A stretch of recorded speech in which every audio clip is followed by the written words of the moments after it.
欢迎来到新兴消息频道，请订阅频道，所以大家不要错过当天最热门的新闻。我们今天的时事通讯包括以下内容：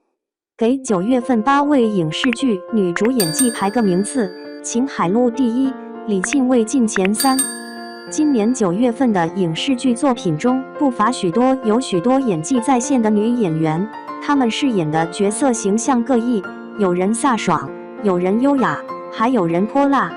不过在这些女演员中，有人演技被称赞，有人演技却被吐槽，浮夸的演技甚至不如剧中配角。下面就为大家帮整个9月份影视剧中女主角演技排个名次，应该说很多人的排名颠覆你的想象。第8名，陈钰琪作品《超时空罗曼史》。陈钰琪的演技在整个9月份一众女主角中仅只能排外末尾，可以说作为新人演员，她的演技依旧没有突破。今年陈钰琪在年初出演了一部古装剧《镜双城》，但却因为演技僵硬、表情呆滞而被吐槽。而时隔8个月，她与胡一天主演了这部《超时空罗曼史》，而作品热度高，口碑也不错，唯独观众对她的演技不满意。要知道，陈钰琪早前也算是个有潜力的女星，结果在这部剧中，傻白甜形象尽显，五官乱飞，遇事就瞪眼，眼神还十分空洞。和胡一天演对手戏，不论是兴奋还是惊讶，都是一副眼睛睁得大大的。后面有一段，她生怕男主轻生，瞪眼睛都是搭配小菜了，因为她开始在后面手舞足蹈晃脑袋，还跳起来，堪称演技炸裂。虽然这是一部喜剧，但是陈钰琪的表现显然有点突兀了，但不是说演技有多差，只是这大眼睛完全让人看不出情绪来，所以照这个表现来看，她也只能垫底。第7名，蔡文静作品《底线》。从《底线》目前的播出情况来看，应该是势头大好，只不过剧中作为女主的蔡文静演技这一块似乎被观众吐槽。其实蔡文静也曾出演过很多影视剧中的大女主，细腻的演技让很多观众十分喜欢，搭配靓丽的外形，圈粉很多。而这部剧中，蔡文静饰演的女法官叶欣的人设似乎是很不讨喜，开播到现在还没见有多少好评。叶欣是最高法下来实习的法官，应该说她原本的能力是没有问题的，只不过思想上有些过于理想化，做事也十分激进。她在法院里是个不折不扣的理论派，只有嘴上说的，从来没有实战经验，简单谁都要理论几句。有一段是个诚意的对手戏，二人发生激烈摩擦，作为理论派，叶欣火力全开，周易安都招架不住。这段戏蔡文静演技就比较炸裂，情绪渲染得很到位，眼神发红，显然是带入到了角色。不过这部剧中实力派演员太多，比如王一楠，比如吴恙，比如黄小磊，比如王莎莎，几乎女配角演技都很在线，这样一下显得蔡文静演技平平没有特点，张力不足。其实每次蔡文静都会因为饰演的角色人设太差而被诟病，希望叶欣这个角色在后面能有所发挥，这次仅能排在第7。第6名，李沁作品《请君》。今年李沁和任嘉伦主演的穿越剧《请君》可以说口碑并不好，二人作为主角，在演技方面均被观众吐槽，可以说看这部剧的观众不少还是因为男女主的颜值高。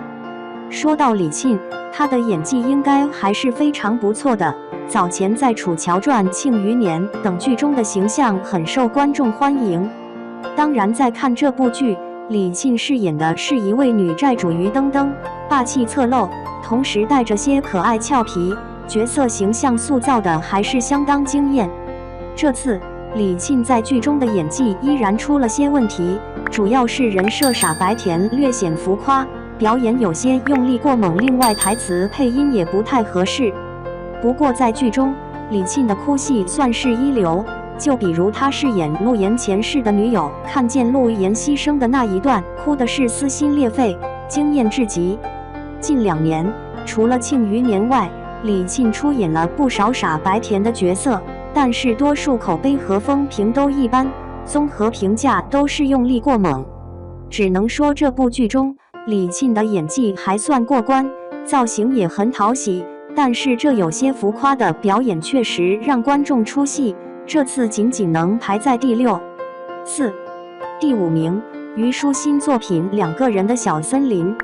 今年最火的几位女星，我想其中一定会有虞书欣。上个月刚刚凭借出演《苍兰诀》中小兰花一角广受好评，本月她又有一部甜宠剧上映，就是《两个人的小森林》。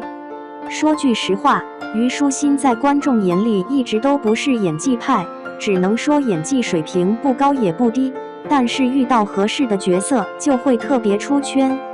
纵观虞书欣主演的电视剧中，傻白甜人设居多，而且还非常受观众欢迎，因为角色显得甜美但又不觉得突兀，很自然。这部《两个人的小森林》依旧是一部甜度很高的作品，剧中她饰演的虞美人一角，应该说很有虞书欣甜妹的特色。无论是和男主撒娇卖萌，还是各种傲娇的小表情、兰花指，都觉得这个角色非常的有趣，十分可爱。还有一段在酒会上手撕绿茶女，戳穿后还不忘卖了个萌，整个表情显得很自然很流畅。要说虞书欣是真正靠着甜妹角色逆袭，虽然自身演技并不出众，但是特定角色的塑造上真的是可圈可点，排在第5不高不低。5、第4名，王晓晨作品《东八区的先生们》。虽然东八区的先生们已经被下架了，但是相信不少观众都已经看完这部剧，而在剧中，王晓晨的演技似乎也遭受质疑。说实话，王晓晨的演技在一众女星中还是能排得上号的，真的谈不上很出戏的水平。不过在东八区的先生们这部剧中，差的不是一星半点。本来觉得张翰、金超等几位男主在剧中的演技已经是足够油腻，没想到身为女主的王晓晨也是被带偏了。比如这次王晓晨饰演的许多是一位干练的女强人，但是王晓晨出场却是浓妆艳抹，让人看着非常的不适应。此外，在她与张翰的不少对手戏中，撒娇、嘟哝嘴巴，最后还有翻白眼，却是有些尴尬。其实总体来看，王晓晨在剧中的颜值非常在线，造型很不错，除了几处与角色不符的撒娇卖萌，表情上还是相当丰富，转变也特别流畅。只能说王晓晨排不到第1，一是作品原因，人多大多显得油腻；第2是人设问题，干练女强人演出青春风，着实有些不合适。6、第3名，李庚希作品《大考》。李庚希相信不少观众还是比较熟悉的，之前的同学2亿岁、20不惑、小欢喜中的表现都还是可圈可点的。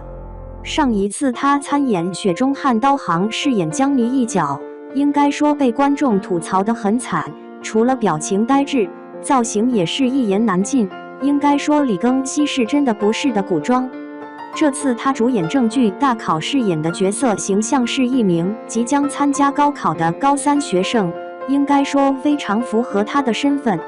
剧中他一个人住在老家的宅子里，父母与妹妹都远在异乡，而他既要照顾自己，又要忙于高考，真心的不容易。别人问他，他却回应父母还要挣钱，这一幕李庚希饰演的就很真实。还有一段，父亲一个人留在了武汉，生了病，他不敢告诉妻子，却打给了他。他听着父亲的叙述，心中是又害怕又担心，但他却并没有告诉母亲，选择默默承受。这一段李庚希的演技相当在线，和母亲通电话时，他的眼睛是通红的，挂掉电话，声音是哽咽的，很容易让人产生共鸣。应该说李庚希的演技不差，但确实不适合古装，几部现代剧都获得不错的评价，在大考中饰演的留守学子田文文，表现真实自然，排名第3高了1点，但还算比说得过去。7. 第2名，张雨绮作品《昆仑神功》。前2天上映的《昆仑神功》刚刚斩获8.1的高评分。作为女主的张雨绮第一时间发动态表达自己的喜悦之情。讲道理，这部《昆仑神功》也是张雨绮参与的第3部《鬼吹灯》系列作品。观众从开始的不感冒，到后来对她形象的认可，说明张雨绮的演技还是不错的。雪莉杨在小说里设定就是有知识、有气质还有胆识的知识分子。连续看了几季，发现张雨绮形象上非常贴合角色。在这部《昆仑神功》中，张雨绮的表现还是一如既往的稳，初登场时一头披发，气质优雅。和潘粤明搭档后，张雨绮的表现似乎也是驾轻就熟。剧中雪莉杨和胡八一在对话时，还能看见眼睛是湿润的，满满的感情。此外，在剧中，张雨绮无论是皮夹克造型，还是羽绒服造型，都显得十分干练、高颜值、好气质，也深受好评。最为诟病的配音，这部剧中也改变了许多，只能说要不是戏份不多，张雨绮排名还要再靠前。8. 第1名，秦海璐作品《他们的名字》。秦海璐是我觉得这个月的女主中演技最好的、最具有压制力的一位女星，形象、气质都相当完美。她主演的这部《他们的名字》本就是一部女性剧，剧中白冰、郭晓婷等人的演技也特别好，但是都要稍微逊于秦海璐。而秦海璐在本剧中饰演的角色雷丽是一位霸道女总裁的形象。说实话，从她刚刚出场，身上的气质就非常的吓人。后面被同事诬陷，对方公司的总裁太太上门找茬，雷丽被打了一巴掌。表面上雷丽不动声色，场下找到富太太，一杯果汁就泼到脸上，霸气十足。而另一场戏来自于她和自己的小男友高旭的对手戏，面对比自己小了10几岁的男孩，雷丽更是话语中带着些戏谑与调侃。再看秦海璐的表情随时转变，神情自然，肢体语言流畅，角色形象拿捏得非常得当。他们的名字这部剧高开低走，可以说白白浪费秦海璐教科书式的演技，气场冷艳、霸道干练的女总裁，谁能不爱呢？以上就是对9月份影视剧中把8位女主角演技排名。说实话挺惊讶的，李庚希居然比绝大多数女星要好得多。而李沁、蔡文静、王晓晨因为人设问题，演技施展不开，被拖了后腿。但是虞书欣虽然不被看好，角色还挺符合形象。这几位女星演技只能说各有千秋，最好的无疑是秦海璐，接下来的张雨绮基本没有出大问题。不知道以上8位女星哪位演技更符合你的要求呢？